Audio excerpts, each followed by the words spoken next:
नमस्कार, मैं हूं आपका आशुतोष आशु भाई। क्या प्रयागराज की पावन रेती पर अपनों ने ही योगी आदित्यनाथ के खिलाफ चक्रव्यूह रच दिया?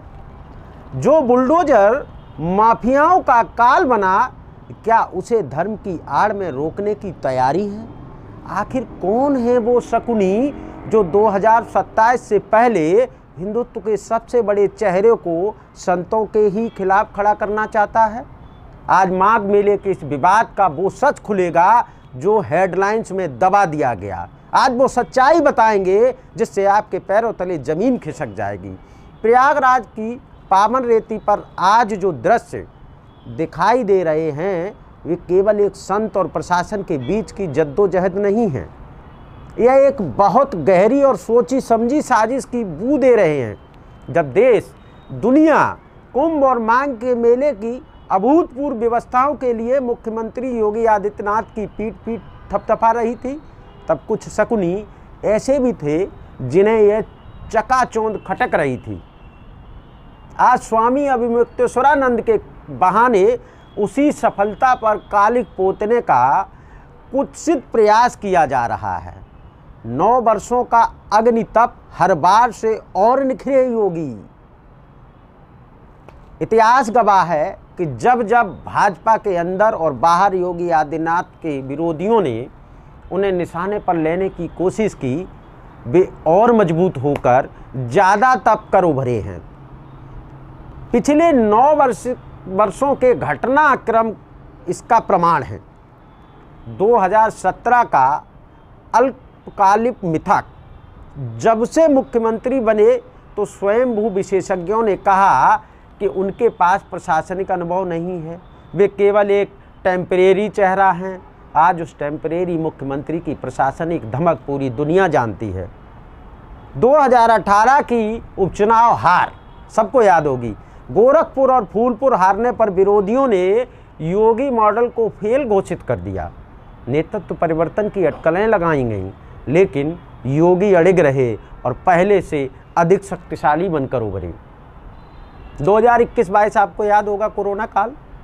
अंतर्राष्ट्रीय मीडिया के जरिए साजिश रची गई कि संगम की लाशों की तस्वीरें बेचकर छवि धूमिल करने की कोशिश हुई, लेकिन योगी ने कानून व्यवस्था और रिकॉर्ड वैक्सीनेशन से न केवल संकट टाला बल्कि प्रधानमंत्री मोदी की सार्वजनिक वाहवाही भी बटोरी। आपको 2022 का ऐतिहासिक पलटवार भी याद होगा।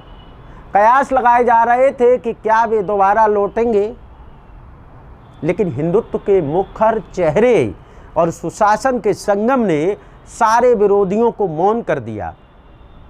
अब आते हैं 23 और 24 पर। राष्ट्रीय पटल पर कद बढ़ गया। जब जनता उन्हें मोदी के रिप्लेसमेंट के रूप में देखने लगी तो अंदरूनी असहजता और अफवाहों का बाजार गर्म किया गया। लेकिन सच यही है कि आज तक भाजपा के भीतर किसी में उन्हें सीधे चुनौती देने की हिम्मत नहीं है। स्वयंभू जिद बनाम राजधर्म का संकल्प लिए बैठे हैं, लेकिन एक न चल पा रही है। एक तरफ योगी आदित्यनाथ हैं जो अपनी संत परंपरा और नाथ संप्रदाय की कठोर मर्यादाओं के साथ प्रदेश को गुंडा मुक्त और भगवामय बना रहे हैं। दूसरी तरफ वे चेहरे हैं जो अदालती आदेशों को ठेंगा दिखाकर शंकराचार्य कहलाने की जिद पर अड़े हैं। सुप्रीम कोर्ट ने जब इस पद के प्रदर्शन पर रोक लगाई तो प्रशासन का नोटिस देना हठधर्मिता नहीं है बल्कि राजधर्म है।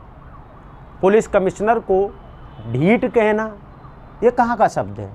ढीठ कहना दरअसल उस कानून को चुनौती देना है जिसके रक्षक स्वयं मुख्यमंत्री योगी आदित्यनाथ हैं।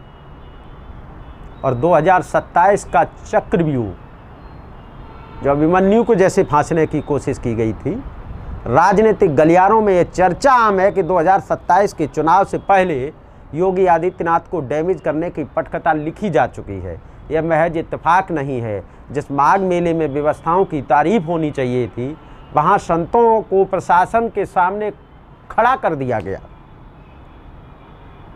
सवाल यह है कि योगी बुलडोजर से माफियाओं के साम्राज्य को ढहा सकते हैं, क्या उन्हें अब धर्म की आड़ में घेरा जा रहा है? क्या यह विवाद एक ट्रायल है कि कैसे एक संत मुख्यमंत्री को संतों के ही खिलाफ खड़ा दिखाकर उनकी हिंदूवादी छवि को चोट पहुंचाई जाए। देखिए, अब हम आपको बताते हैं इसका लबोलुआब क्या है। दरअसल आज पूरे देश में अगर हिंदुत्व का सबसे बड़ा कोई चेहरा है, विश्वसनीय चेहरा है, तो वह है योगी आदित्यनाथ। कानून व्यवस्था से लेकर सनातन गौरव तक बाबा ने जो लकीर खींच दी है उसे छोटा करना नामुमकिन है। विपक्ष और कुछ अंदरूनी प्रतिद्वंदी शायद यह भूल रहे हैं कि जिस जनता ने योगी को सिंहासन सौंपा है वह इस धर्म संकट के पीछे के असली खिलाड़ियों की पहचान थी। प्रयागराज की यह घटना प्रशासन की विफलता नहीं है, बल्कि योगी की छवि पर किया गया एक साजिशी प्रहार है।